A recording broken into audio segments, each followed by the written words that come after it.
My name is Lena Moreau. I'm 37 years old. And until 5 minutes ago, everyone at the embassy gala thought I was just a waitress. The ballroom shimmered with diplomatic gold. Champagne flutes clinked. Strings played something expensive. Men in tuxedos and uniforms stood like titans beneath the chandelier. I moved through them unnoticed. Just another server in black. Just another silent face behind the linen gloves. Then I heard him, my brother. Ethan Moreau, Ivy League graduate, national security advisor, and darling of every camera within 10 miles of the Pentagon. He was standing near the center of the gala, with his usual entourage of polished smiles and influence. He saw me. And like I knew he would, he smiled. That cold, amused smile that's followed me since childhood. Then he leaned toward the group beside him and said loudly, "That's my sister, just a waitress, no threat." The laughter around him wasn't cruel. It was worse, dismissive. I kept moving, head lowered, tray steady. My heart didn't race. It never does anymore, not after everything. I wasn't there for Ethan. I wasn't even there for me. I was there because a 4-star general's life was in danger, and I was the only one who knew it. General Delacroix was standing at the far end of the ballroom, tall, decorated, and surrounded by aides. His champagne flute had just been filled. I watched it change hands, watched the gloved fingers that poured it, watched the tiny flicker in the server's expression as he stepped back. And then I walked forward. My tray was empty now, my gloves were damp. I passed Ethan without a glance and approached the general. He lifted the glass. It caught the light just right. I leaned in slightly, just enough for my voice to carry, and whispered in perfect French, "Ne buvez pas." Don't drink that. The room didn't stop, but his eyes did. They locked onto mine. Everything else blurred for a heartbeat. Then came the question, soft, measured, in French. Quel est ton indicatif? What's your call sign? I looked him straight in the eye and answered, Cipher. He didn't blink, he didn't speak. He simply set the glass down, untouched, and gave a single nod to the man beside him. Inside my glove, my fingers tightened around the thin tag I wore hidden beneath the dress uniform. A nameplate no one could see, etched with a name no one had spoken aloud in 3 years. Cipher. It took exactly 5 minutes. The ballroom doors burst open like a scene from a war film. Armed military police stormed in. Swift, clinical, unmistakable. Guests froze, forks, midair. Conversations died. Then silence gave way to gasps. They didn't come for me. They didn't touch Delacroix. They walked past Ethan. And stopped behind his boss, Harold Veit, Director of Strategic Data Systems. Mr. Veit, one officer said coldly, "You're under arrest for espionage and the unauthorized transfer of classified military intelligence." The sound of handcuffs locking around his wrists echoed louder than the quartet playing in the corner. Ethan's face drained of color. This is some kind of mistake," he said. "He's a decorated official. This is a misunderstanding." Jonathan stepped forward, a face Ethan would recognize from Glasscode, from 3 years ago. Except now, he wasn't just a colleague.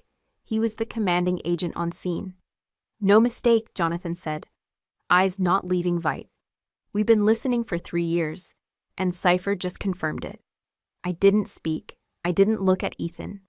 Instead, I took off the comms piece in my ear, set it on the nearest table, beside the untouched champagne, and walked out. No one stopped me, because in that moment, I was no longer just a waitress. I was the echo of a secret they tried to erase, and they just learned what happens when you dismiss a quiet woman who never stopped listening. 3 years ago, I was part of an elite cyber intelligence unit called Glasscode, a name no one outside the Pentagon was ever meant to hear. We weren't soldiers. We were architects of silence, the kind that didn't wear uniforms, the kind that fought wars through signals, backdoors, and code buried 6 firewalls deep. My title meant little on paper. Just another intelligence analyst. But behind that desk, I was Cipher, not just a call sign, but a firewall in human form. It started on a rainy Monday, the kind of morning that made secrets feel heavier. I noticed an anomaly in the packet logs, a pattern, an invisible bleed in the system, like someone opening a vein just wide enough to drain a drip of data at a time. At first, I assumed it was noise, but the metadata said otherwise. time-stamped, geo-routed, masked behind layers too perfect for any low-level breach. I reported it to our internal security lead. I expected questions, maybe even silence. What I didn't expect was the erasure. Within 48 hours, my system access was restricted. Within 72, I was invited into a polished white room by 3 men in suits I'd never seen. One of them from internal affairs. They told me I had mishandled secure data, that a traceable leak had occurred under my login, that this jeopardized the integrity of an ongoing classified operation. I asked to see the logs. They declined. I asked to file a formal rebuttal. They told me it was unnecessary, because this was not an investigation. It was a discharge. Honorable, they said, like it was a kindness. No trial, no defense, just silence. I packed my things in a cardboard box that didn't belong to me. Jonathan, the only one in that room who had once called me a friend, never made eye contact, never said a word. When I reached my car, I found an envelope wedged beneath the windshield. No return address. Inside it, a key. An old one, brass, faded. And a single slip of paper. You'll need this when it's time to remember. I knew the handwriting. It was my father's. I drove 6 hours north, to the last place he ever called home. A cabin near Lake Elysian, abandoned for years. It took time to find the lock, hidden behind loose floorboards under the stove. Inside, a wooden box, heavy, untouched. I didn't open it right away. I just sat with it, let my fingers run along the grooves. I hadn't heard my father's voice in over a decade. He died in uniform, a quiet man, decorated in secret. We never talked much, but he always knew without asking when I was broken. I opened the box on the 3rd night. Inside, a single cassette tape, analog, reel, and a note. For Lena, if the world ever forgets who you are. I didn't have a tape player that day, but I knew one thing. This was no accident. This was not sentiment. This was a message he never trusted the world enough to say out loud.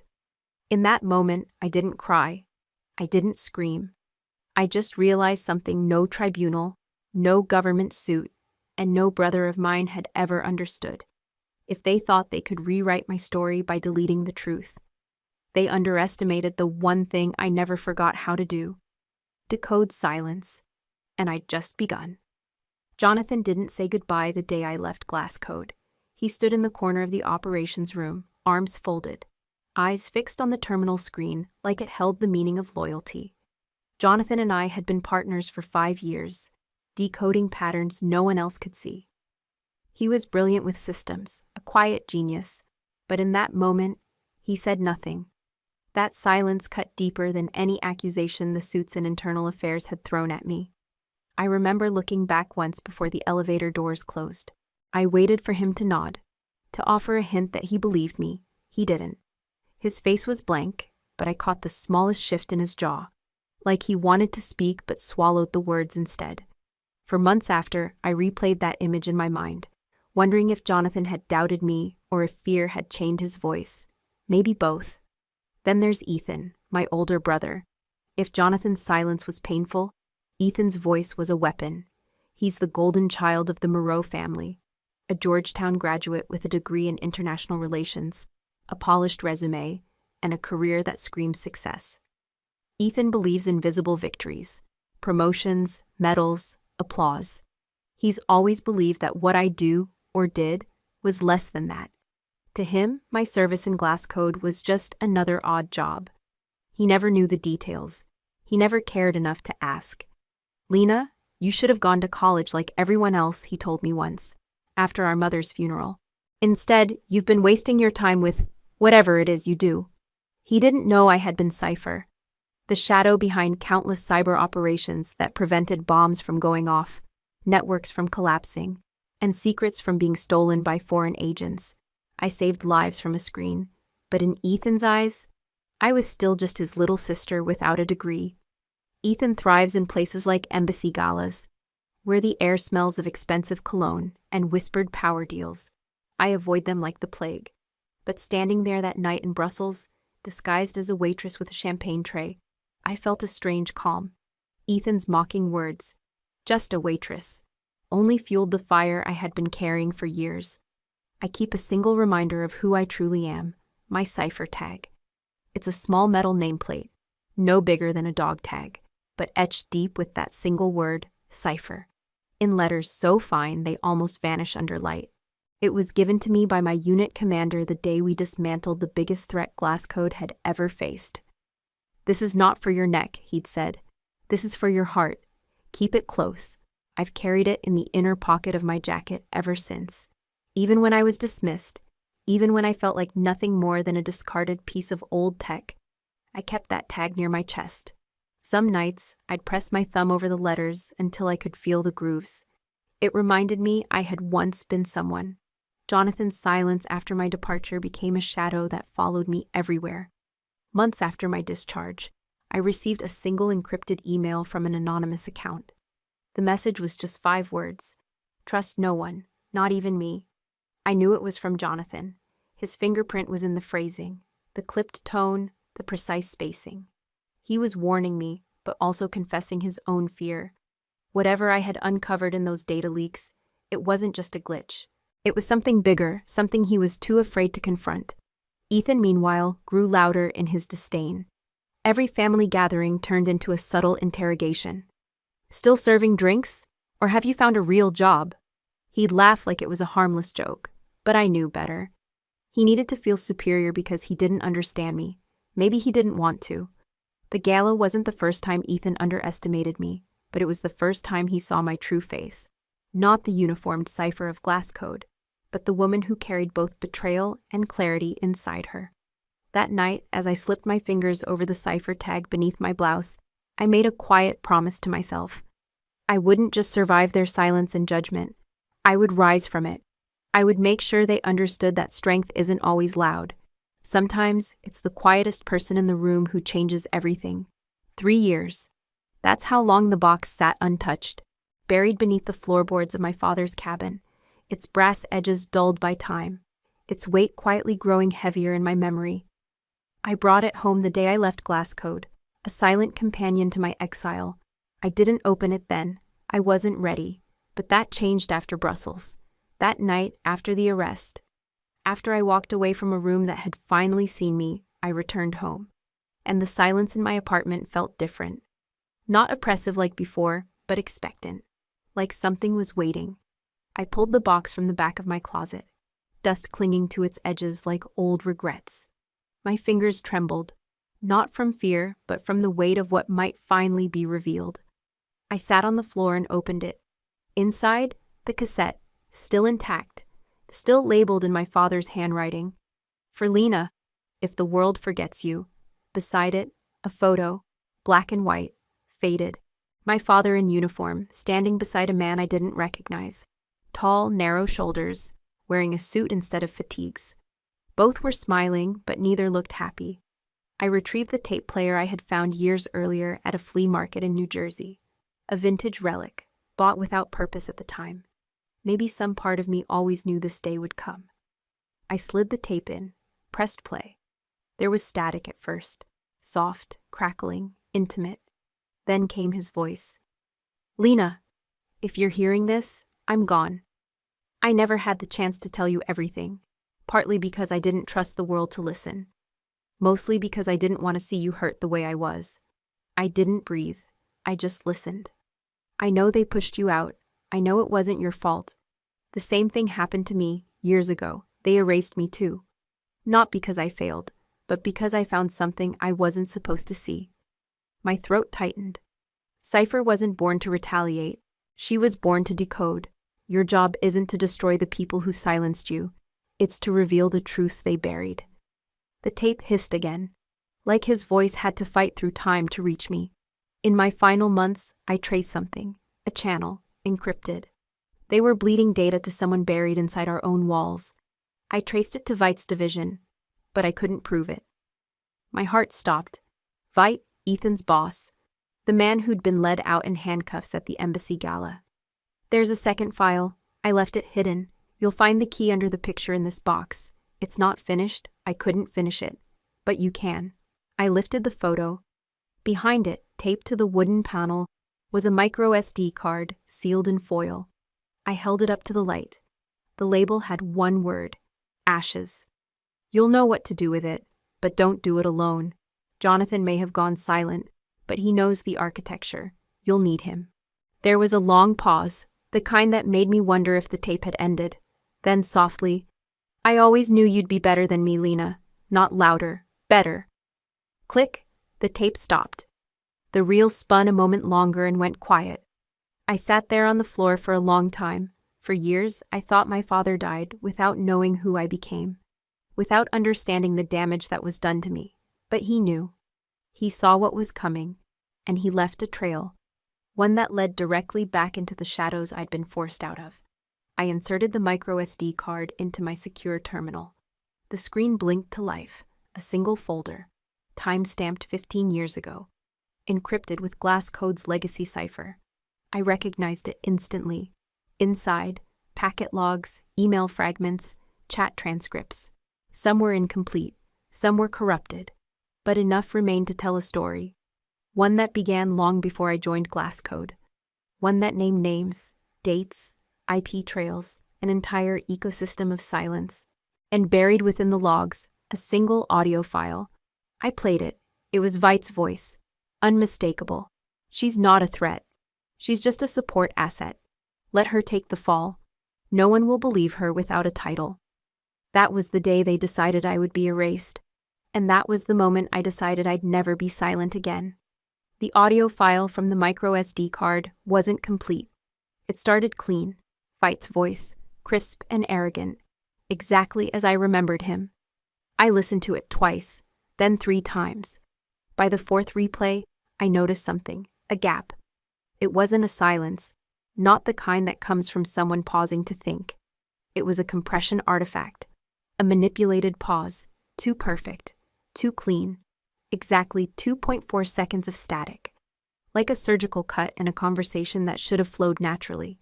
Someone had edited the recording. I sat back in my chair, staring at the waveform. My father hadn't done this. He wouldn't have sent me a mutilated file. That meant someone else, either during the transfer or after his death. And whoever it was, they didn't want me to hear what came next. That kind of edit requires precision, access, motive, and an arrogance that assumes the erased won't come looking. I wasn't angry. I wasn't even surprised. But I was determined. There's a man, off-grid, untraceable, who owed me a life. He calls himself Halcyon. Real name's a ghost, doesn't matter. We crossed paths in Marrakesh 7 years ago. I pulled him out of a compromised data tunnel seconds before a drone strike flattened the alley he was in. He never forgot. People like him don't. I reached out the only way we used to contact each other. Via a dead server behind a defunct NGO website, with a hidden port buried in the DNS logs. I uploaded the audio clip and left a message. Static where truth once lived. I need a voice restored. Cipher. He responded in 22 minutes. Didn't think I'd hear from you again? Still saving the world with syntax? Give me a day. I smiled for the first time in weeks. While Halcyon worked, I stared out my window. Below, traffic moved like veins in the city. Silent, constant, purposeful. I kept running my fingers over the cipher tag, the cold metal grounding me. My father once told me, when the truth is erased, the only thing that remains is who dares to remember. That phrase had haunted me for years, but now it felt like a code, like a reminder of what he knew, and what he believed I was capable of doing. 24 hours later, I received a single audio file and a decrypted message. You were right. It was masked at layer 3, embedded in the ultrasonic frequency range, hidden like a ghost. I pulled what I could. Warning, it's messy. I played the file. The same recording, this time uninterrupted. The missing 2.4 seconds were back. It was a voice I hadn't expected. Ethan. She's not a threat. She's just a support asset. Let her take the fall. No one will believe her without a title. Then, Ethan's voice, clear as day. We bury her quietly, or the whole operation is compromised. Vite replied, agreed. She doesn't know enough to be dangerous, but too much to be kept. My lungs tightened. Ethan had known. He hadn't just mocked me out of ignorance. He had been in on it. He had stood beside the men who erased me and said nothing. Worse, he had helped them write the script. My own brother. The same one who'd laughed at me across family dinners, who'd toasted champagne at embassy galas while I disappeared into obscurity, who'd shaken hands with Veit as if his integrity was inherited and invincible, all a mask. I listened again, then again. I wanted the words to lose power, but they didn't. Each time I heard them, they carved something new into me, not rage, not revenge, something colder, sharper, clarity. This wasn't about betrayal anymore. It was about exposure, about truth. And I wasn't going to scream it from rooftops. I was going to whisper it, exactly where it would echo the loudest. Where reputations wore suits, and lies wore medals. But first, I needed to finish the puzzle, and for that, I needed the one man who'd once looked away. Jonathan. The phone rang just past midnight. Not my personal line, the other one. The one I hadn't used since I walked away from the Cipher grid. It was an encrypted signal, military grade. The kind that didn't leave a trace. The kind that only rang if someone with serious clearance wanted to be heard. I stared at it for 3 seconds before I answered. Lena Moreau. The voice on the other end wasn't familiar, but it was calm, precise. American accent, East Coast. Measured, like he'd been trained to make you trust him just long enough to forget he never gave his name. We've been watching the signal reconstruction you performed. The recovery from the masked Layer 3 segment. Impressive. That set off alarms in my head. The only person I'd shared that with was Halcyon, and he was a ghost. Who is this? Codename, Greyroot. I speak on behalf of a secured joint oversight council between the DoD and 2 former members of Glasscode's independent tribunal. That got my full attention. Greyroot continued. We believe the files you decrypted are part of a larger data bleed tied to a classified sequence. Long dormant, now reactivated through a node, codenamed Opal Verge. We also believe General Veit is not acting alone. I said nothing. He didn't need encouragement. He already had my attention. We need eyes on a location, Brussels. You'll be under non-official cover, civilian status, staff tier. You'll be provided a sealed brief through Channel Prism. I exhaled slowly. The embassy. What's the cover? I asked. There was the faintest pause. You'll be attending as hospitality support for the embassy's military appreciation gala. Black tie, full surveillance clearance. You will not engage unless triggered. Of course, a ghost dressed as a waitress. I almost laughed. I hadn't worn a uniform in 3 years. Now I'd be wearing one that served drinks. What's the trigger? Another pause. A toast. If Delacroix drinks from the glass Veit offers him, stand down. If not, Cipher protocol resumes. Audio confirmation must be recorded. And Ethan?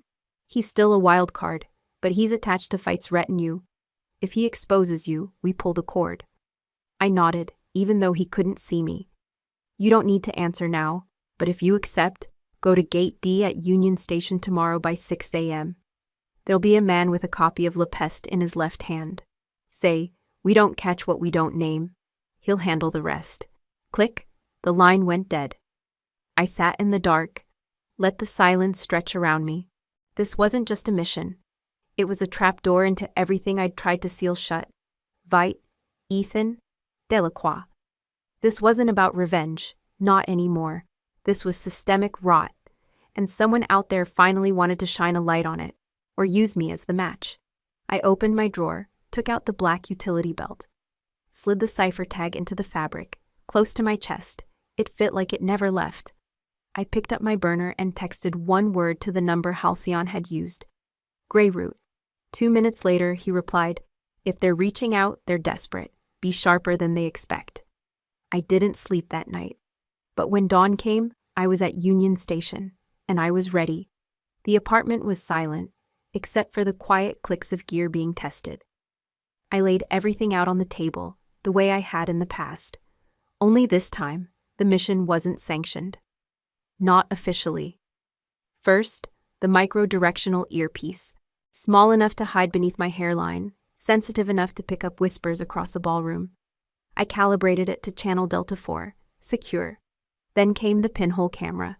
sewn just beneath the collar of my gala uniform, disguised as a standard button. The feed would route through a bouncing relay Halcyon helped me set up, piggybacking off a catering company's cloud system, cloaked in plain sight. I slipped the watch onto my wrist. It looked ordinary, minimalist, cheap. But behind its analog face was a vibration sensor keyed to my own heartbeat. If anything went wrong, 3 firm taps would trigger the fallback code. Last was the name tag, just a brushed silver plate, blank. I stared at it. Picked up the engraving stylus. For the 3rd time in my life, I etched the same 6 letters. CIPHER, 1 stroke at a time. The way my grandmother taught me to write when my hands were too small to hold a pencil steady. The metal hissed as I carved. A tiny rebellion written in chrome. This wasn't just a code name, it was a signature, a history, a promise. As I blew the metal dust from the plate, my fingers stilled. A memory drifted in, soft and vivid. I was 6, curled in my grandmother's sunroom on a wool blanket, while the rest of the house buzzed with guests. I hadn't spoken a full sentence in over a year. The specialist called it selective mutism. My mother called it stubbornness. But my grandmother understood silence. She placed an old leather-bound French dictionary in my lap. No pictures, just words. Tu n'as pas besoin de parler pour comprendre, she whispered. You don't need to speak to understand. We spent hours with that book. She'd point to a word, say it softly, and wait. When I finally mimicked her, just once, she didn't cheer or cry. She smiled, as if I'd just done something holy. Language became my window, not a tool for conversation, a key for decoding the world. I learned French before English, not through classrooms or textbooks, but through the patience of a woman who spoke softly enough for me to feel safe in sound. Years later, when the Cipher program evaluated candidates for linguistic acuity, I passed in 26 dialects. But that first one, the French my grandmother taught me, it was the one I trusted when the world felt wrong. And it was the one I'd use now. Back in the present, I finished packing the gear into a black case. Each piece had a slot, a purpose. Before I zipped it shut, I looked at the name tag one last time. Ran my thumb across the letters, the edges still sharp. I pinned it to the left side of my uniform, the side closest to the heart. It looked like any ordinary staff ID, but it wasn't. It was a warning. One last check. Hair tied back, shoes flat and silent, jacket crease sharp, facial expression neutral. No one at that gala would remember me. That was the point. I was meant to be invisible, unimportant, unarmed. But what they didn't realize was that invisibility was its own kind of armor. And silence, that had always been my deadliest weapon. I slid the case shut, checked the clock. 19:05. Final call for the catering team was 20x sharp. By morning, someone in that room would regret ever handing my brother a microphone. And I wouldn't need to raise my voice, just a glass. The marble floors glistened under chandeliers that had seen more betrayals than ballads. The room smelled of citrus polish, vintage brandy, and diplomatic tension. I entered through the staff corridor, a nameless silhouette in black. My uniform was pressed but forgettable, my tray steady, my posture trained. No one looked twice. That was the plan. Until Ethan. He stood near the east alcove. A dark suit, metal pinned, hand resting on a bourbon glass, like he owned the air around him. 3 years since we'd shared a room, and not once since had he tried to speak to me. Not after my discharge. Not after the inquiry. Not even after our father's funeral. He laughed at something the man beside him said, tipping his head back just enough to catch sight of me. I saw the pause, the calculation behind his eyes. Then it came. "Lena!" I turned, slowly, professionally, met his gaze without breaking rhythm. His voice lifted an octave, enough for nearby guests to hear. "My sister, I didn't know they let glass code operatives into catering." The man beside him chuckled, unsure. Ethan took a step closer, squinting with mock curiosity. "No, wait, that's right. You're not one anymore, are you? Just a waitress now." He let the words hang in the air like perfume. I didn't flinch. I'd trained for this moment more than any field op. "Would you care for champagne, sir?" I asked. His smirk widened. "Still with the manners. What a waste." I moved the tray slightly toward the other guests, avoided his glass. Intentional. Not drinking tonight, he asked. Scared you'll spill classified secrets into the punch bowl. Laughter. Polite. Confused. The kind of laugh people give when they know they're supposed to, but aren't sure why. I bowed my head, just enough to remain in character, not enough to break. Enjoy your evening, and I turned. As I walked away, the pulse in my wrist buzzed once, then twice. Channel Delta 4, secure, live. Halcyon's voice barely audible in my earpiece. You good? I pressed the side of my finger against the casing, a silent affirmative. But inside, the flashbacks came like shards. The hearing room, the tribunal's verdict. Ethan refusing to look me in the eye as he signed the papers. Our mother crying into a folded flag. And me, watching it all with a stillness they mistook for apathy. I wasn't broken then, just observant. And now? Now I had a front row seat to the theater he helped stage. I moved through the room, tray balanced, gaze sharp. I memorized positions, exits, guard rotations, security patterns. Fight was laughing near the stage. Delacroix, 10 paces left, already with a half-full glass. Ethan drifted toward them, still smiling, still blind. I slipped behind the curtain leading to the rear service hallway, checked the feed, all green, but my hand paused over the name tag. Just for a second, he called me a waitress, as if I'd been demoted, as if service was shameful. But he never knew what it meant to serve in silence, to protect without recognition, to bleed without a medal. Let him laugh, let him bask, because in 5 minutes, the room would stop laughing. And he'd finally see who I really was. Not the sister who followed orders, not the soldier who took the fall, but the cipher he never saw coming. They always said data leaves footprints, so do thieves, but only if you're trained to notice the floor they walk on. While the orchestra drifted into Strauss and champagne laughter clinked in the background, I moved quietly through the side corridors of the gala. The lighting was warm, polished, perfect for misdirection. And someone had gone to great lengths to cover theirs. I noticed it first with the tray, a subtle label shift. The caterer logo stamped beneath the glass rim didn't match the batch we were assigned. The decanter had a fog line, just slightly lower than regulation fill. One of the bottles had been resealed. Poorly. Someone had swapped it. But that wasn't all. Veit, Ethan's superior, was speaking with Delacroix again. Not unusual. But the men flanking them were. Supposedly civilian data consultants embedded for international network alignment. That's what the guest list claimed. I recognized 2 immediately. The third made me stop moving. He was tall, blonde. Looked like someone you'd trust to guard your phone. He wore a cobalt tie, smooth, unbothered, but I knew him.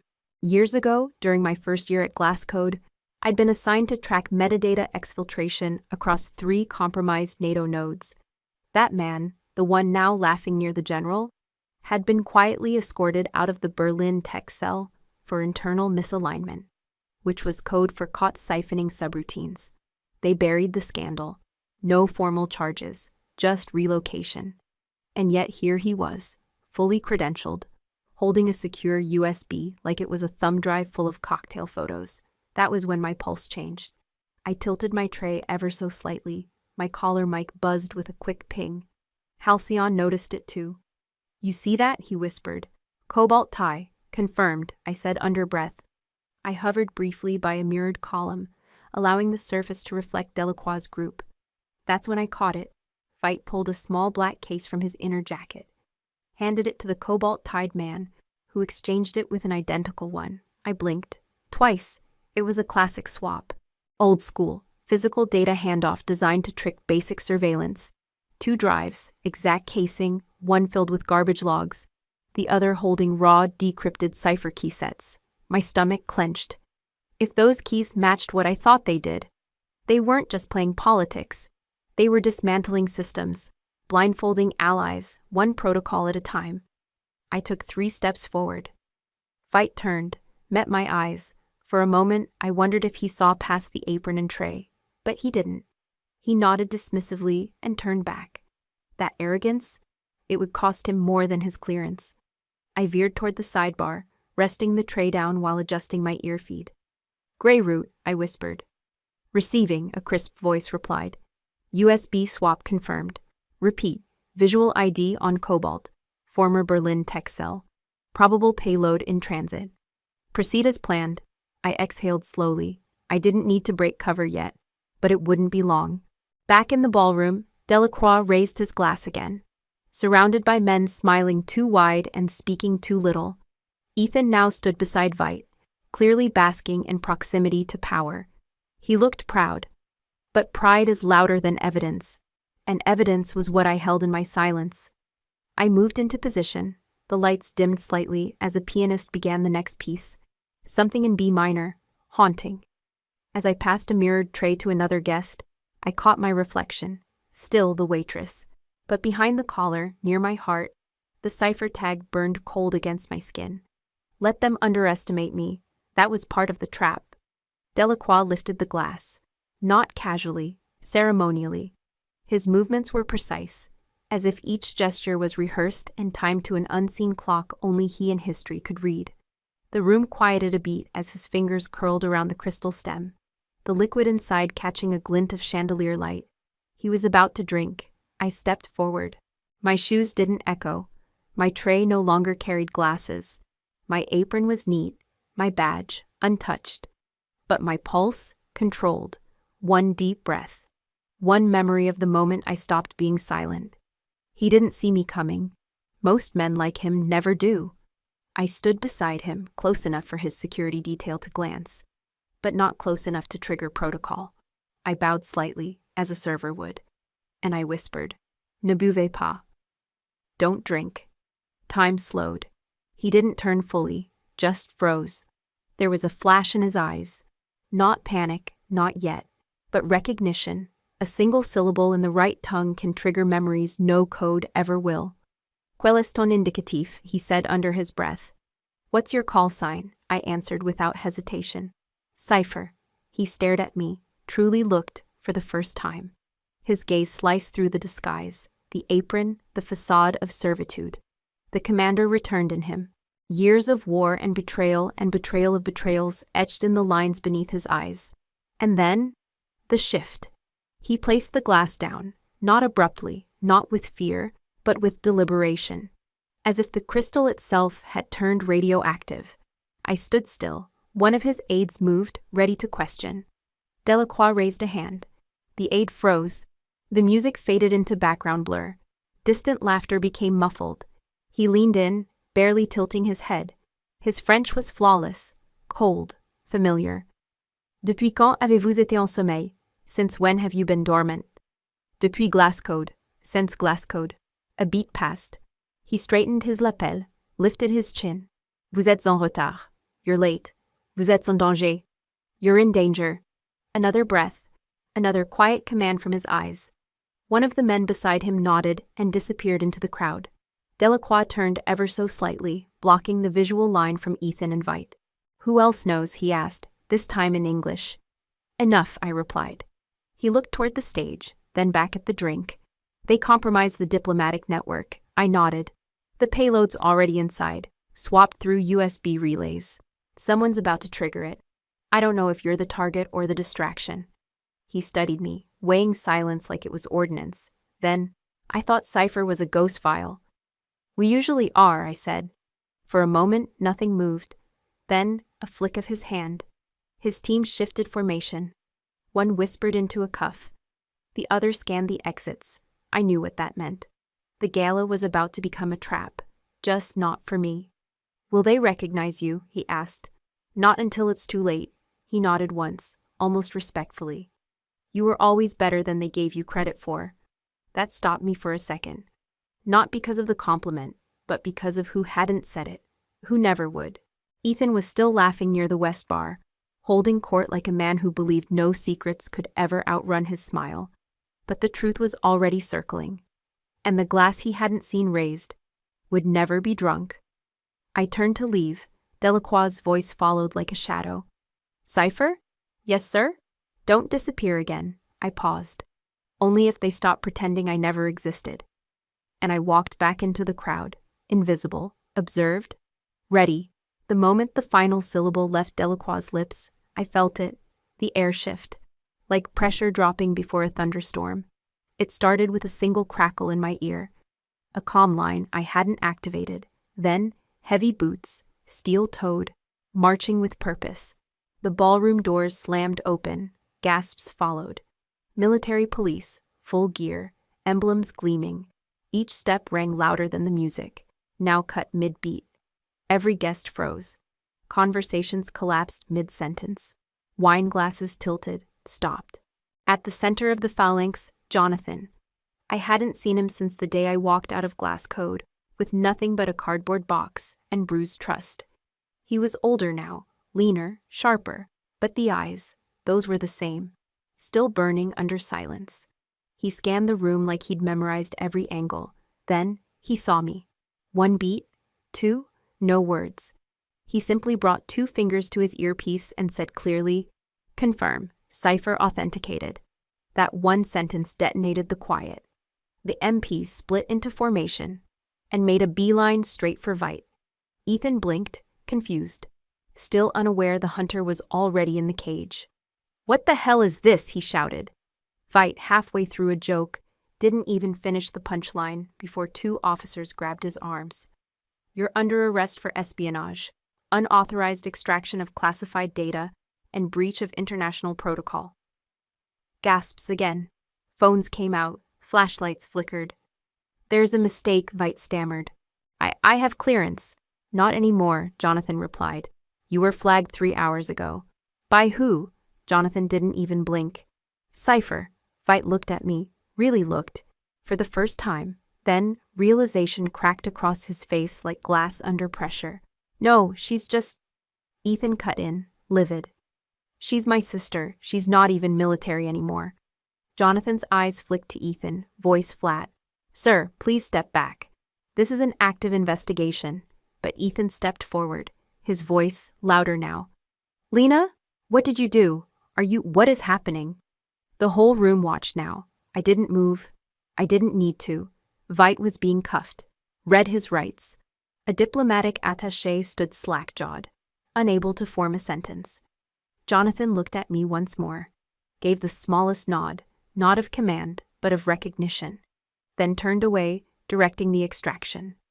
Ethan turned to me again, his face pale, trembling with something between fury and disbelief.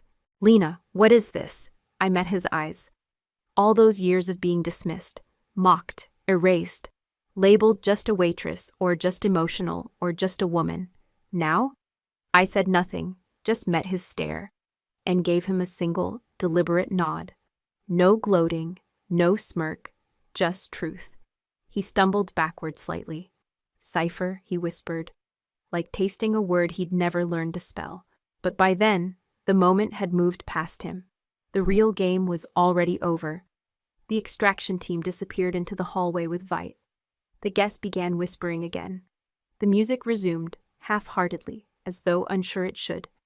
I walked toward the table where my earpiece had been, placed it down, turned, and left the ballroom, not in retreat, but in return.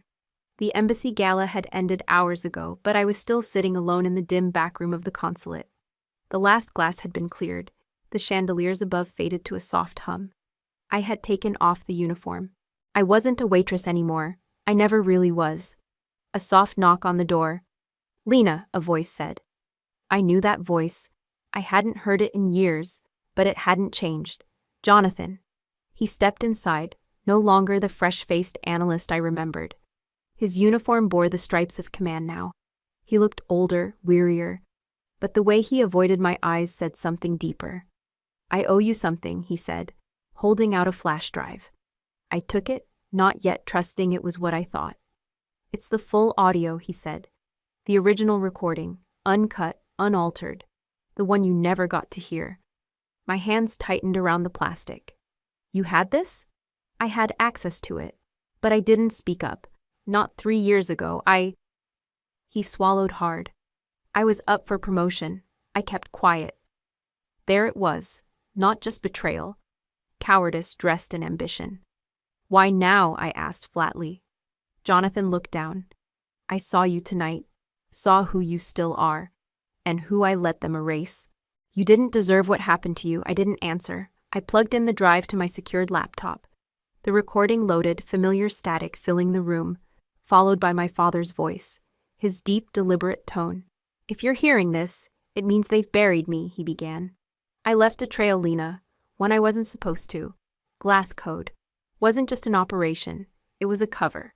Someone on the inside was trading classified intel for foreign immunity. But I couldn't name names, not without proof." The tape clicked. There was a pause, then it resumed. "You must find the buyer. The one I feared most is someone Ethan trusted. He went by the name Marlin in the files, but you know him. He was at our dinner table for years. Your brother's best friend." My chest tightened. There was only one man Ethan had ever called his brother-in-arms, Colonel Derek Voss. He used to sit next to me at family barbecues, ruffling my hair and calling me silent genius. I remembered his laugh, the way he always brought Ethan cigars from overseas. I remembered how he vanished after my father died. No calls, no letters. Jonathan watched me as I processed. "That's why I came," he said. "You weren't crazy. You weren't careless. You were right. And I helped them silence you." I closed the laptop. "Why are you telling me this now?" I asked again. "Guilt doesn't bring back 3 years." He shook his head. "No, but maybe it can help you finish what your father started." A long silence settled between us.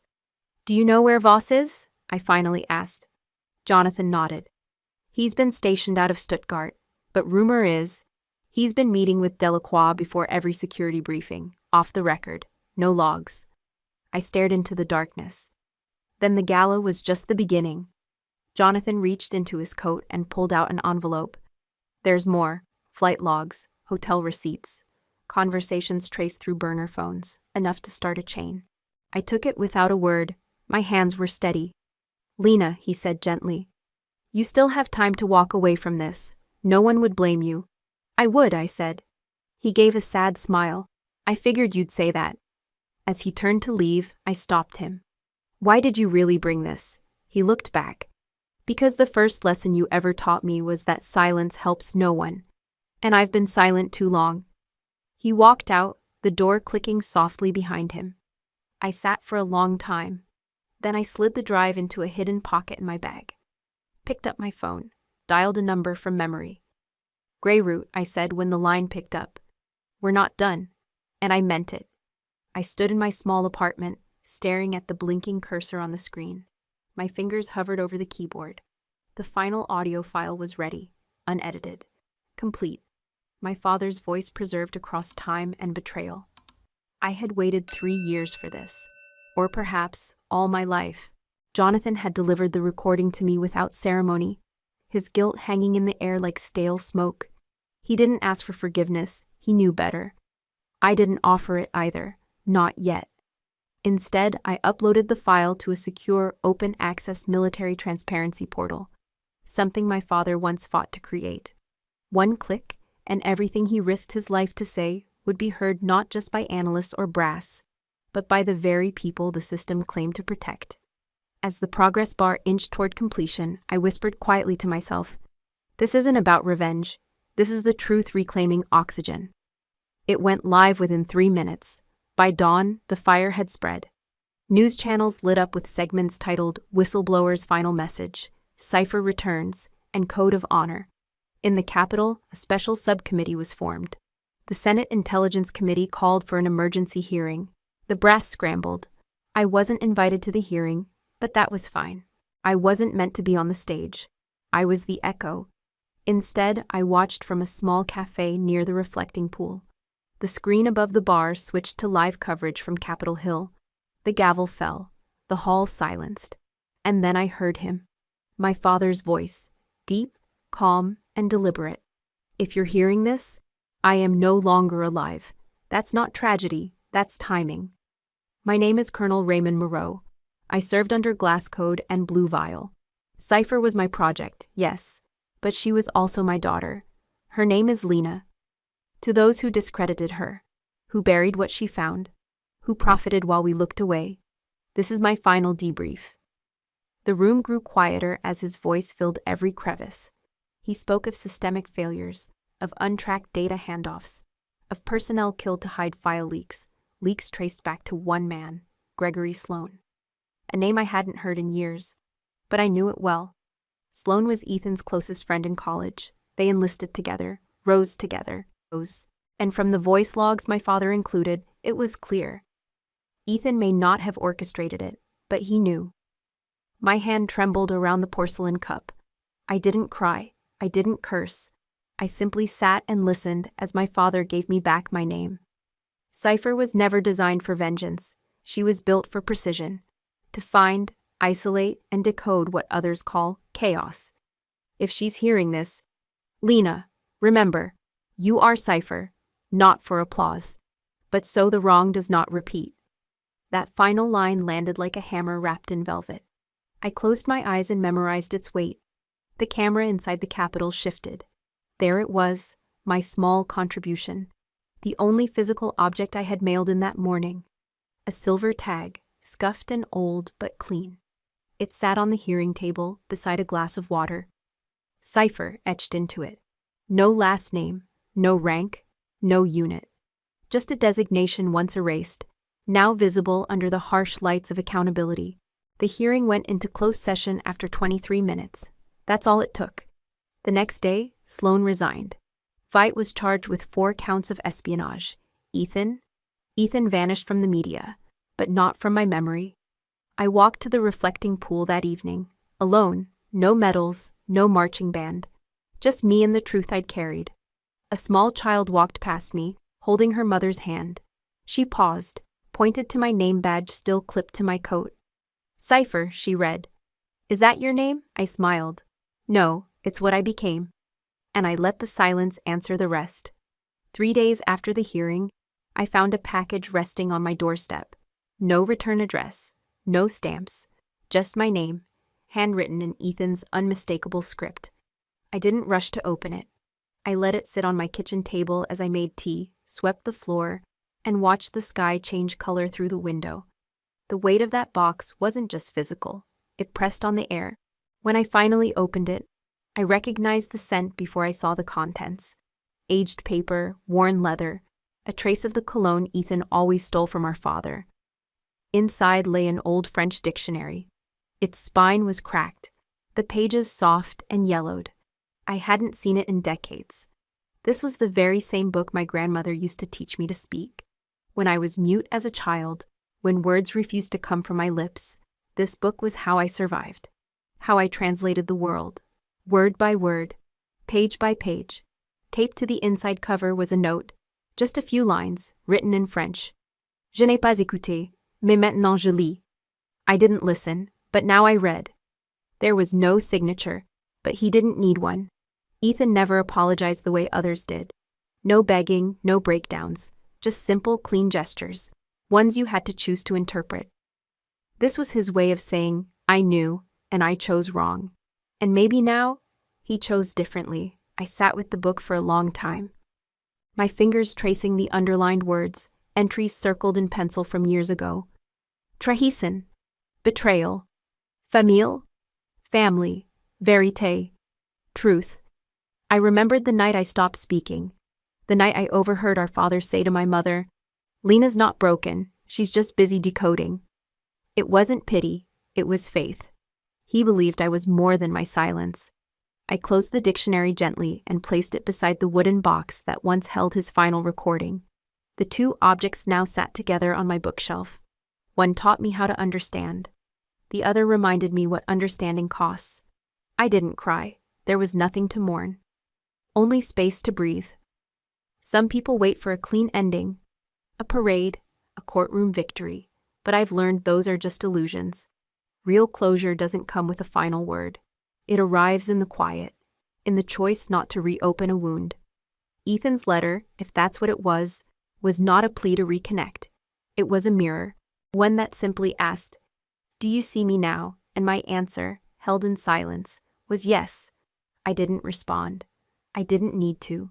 Sometimes the most powerful reply is to keep decoding. It was snowing gently. I sat alone on the old park bench, the same one where my father used to take me after my speech therapy appointments. Back when I barely spoke. Back when silence was safer than misinterpretation. I reached into my coat and pulled out the same wooden box. The same one I carried with me through war zones and courtrooms, through betrayals and rebirths. I opened it slowly, fingers brushing past the ribbon-tied cassette, the one that once felt like a wound. Now it felt like a pulse. I slid on the old earpiece. The wind bit into my cheeks, but the voice in my ear was warm. Con law Cipher. My name. My real name. Not Lena. Not just a waitress. Not the sister who failed. Cipher. The one who decodes. I didn't cry. Not because I wasn't moved, but because I'd finally run out of things to prove. I didn't need to win anymore. I'd already won, quietly, thoroughly, on my own terms. For the first time in years, I smiled. Not because I was vindicated, but because the truth had finally arrived without needing to shout. And it was enough. The camera slowly pulled back. I became smaller in the frame, just a woman in a coat, in the snow, with a story that most people would never know. But someone would. Because justice doesn't always roar. Sometimes it whispers. Sometimes justice doesn't roar. It whispers. Before we say goodbye, we'd love to know. Where are you watching from? Is it a quiet morning with a warm cup of coffee? Or a late night where stories like this keep you company? Let us know in the comments. We read everyone with gratitude. And if this story touched your heart, please consider subscribing to the channel, not just to hear more stories like this, but to be part of a community that still believes in kindness, healing, and second chances. Thank you for spending your time with us today. Wherever you are, we hope you carry this story with you, and remember, sometimes the miracle doesn't knock on your door. It waits quietly until you're ready to open your heart. Take care, and we'll see you in the next story.